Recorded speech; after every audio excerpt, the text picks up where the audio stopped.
Is real estate still a viable option for young people to build wealth in 2025? I'm Mike Mendiola with Responsive Mortgage. I've been a loan officer now for 10 years, and I've helped homeowners get their dream home, get their first time home over the last 10 plus years to make their dream happen, and also help them start building wealth. Yeah, once somebody graduates, my immediate thought is to start investing in real estate, right? And the reason being is because you're gonna be able to start building. One of the things, if I was a young person today, would be to go look and buy a duplex.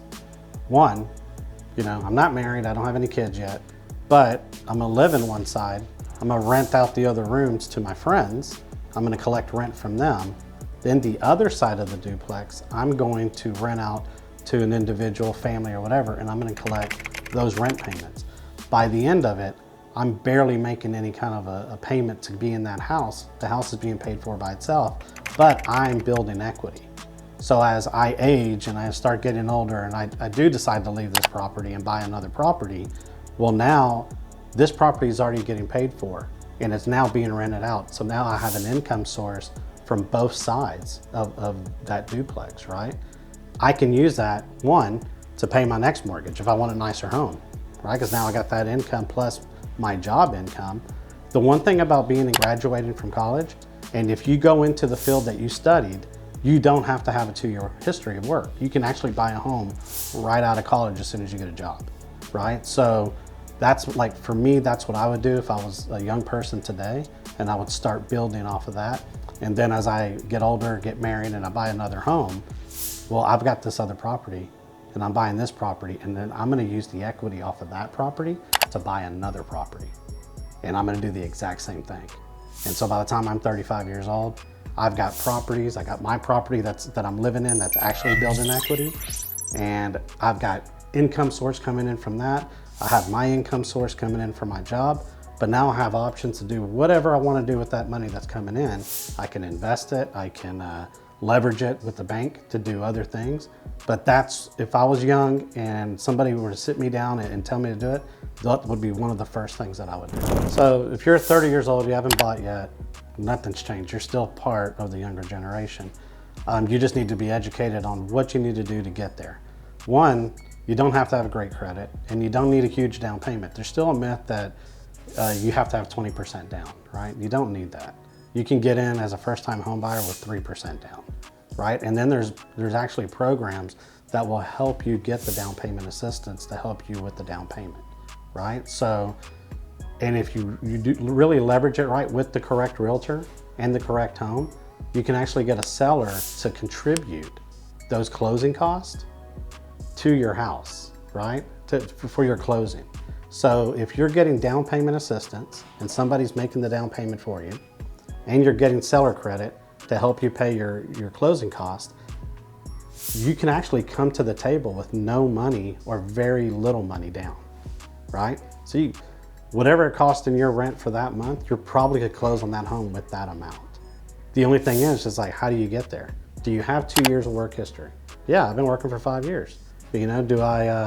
How much am I making? Okay, well, let's put you where you can afford something that you can realistically afford and not put you in a bad situation. You don't want to overspend, right? And that's what you do. But the cost of rent today is so high, and it's only going to get higher, right? So if you don't buy now, then you're probably going to be paying $100 to $200 more next year, and you're back in the same situation. So use the programs, help get educated, and don't feel like you've been left behind or you don't know how to get there. It only takes a phone call to figure things out, to see where your situation is. And it's really easy, and it's not as scary as people make it out to be. It's actually, when you get educated and you know what you're doing, it's one of the smoothest process you can do. Most people today work a W-2 job. They've been at that job for a couple of years, or they've been in the line of work for 2 years. That's all we need to verify income. If you're a commission job, then maybe that's a little different, but again, it's still a 2-year history. But if you're a W-2 and you clock in and you go to work every day, Monday through Friday, and you get your money, then we know what you're making, and we know exactly how much of a house that you can afford. And then if you use the other things that I just mentioned, down payment assistance if you're a first-time home buyer, use seller credit, which is right now a great time to get that tool because the houses are sitting and it's a buyer's market right now. So the sellers are doing anything to get their homes moved. So they are giving seller credit. And if it's $7,500 or $10,000, then you can get that. And by seller credit, I mean, if you wanted to buy a home for $400,000, you would offer $400,000 to this buyer for their home. But you're gonna ask them, I want $10,000 back as a seller credit so I can use that to pay my closing costs, right? And then with the down payment assistance, that's covered. So realistically, you're coming to the table maybe $1,000, $2,000, and everybody can come up with that. So like right now, that just passed this month is Fannie Mae and Freddie Mac, who are the governing bodies of the mortgage loan process and who are the ones that give the money so that you can buy a house, right? We've always used FICO. Or FICO score is the mortgage score that you use to qualify for a home loan. We're now able to use Vantage.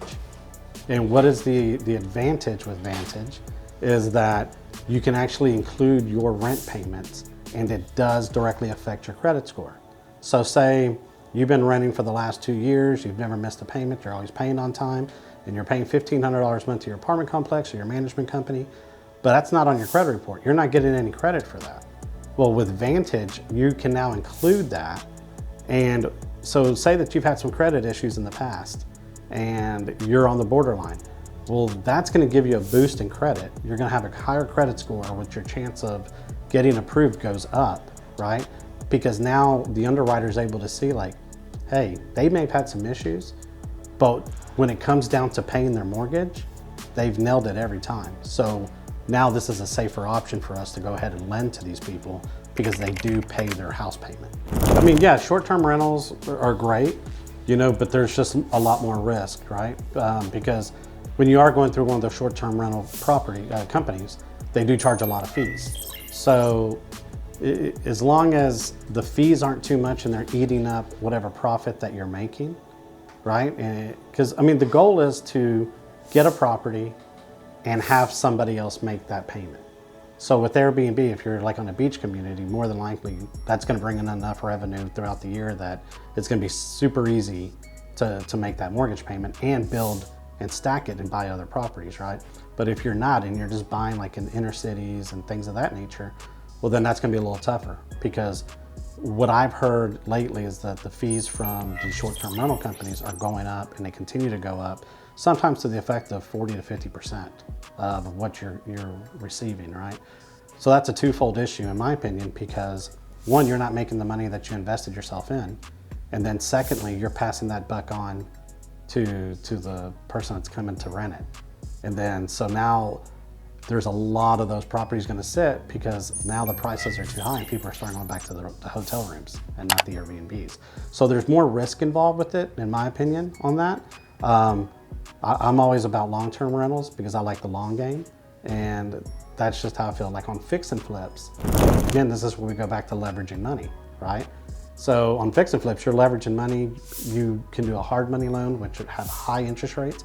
But if you have the money and you've built equity and you can rip out $200,000 out of your home equity and go buy fix and flip, get it fixed up in 6 months, resell it and make $100,000 off of it, you pay back your loan, right?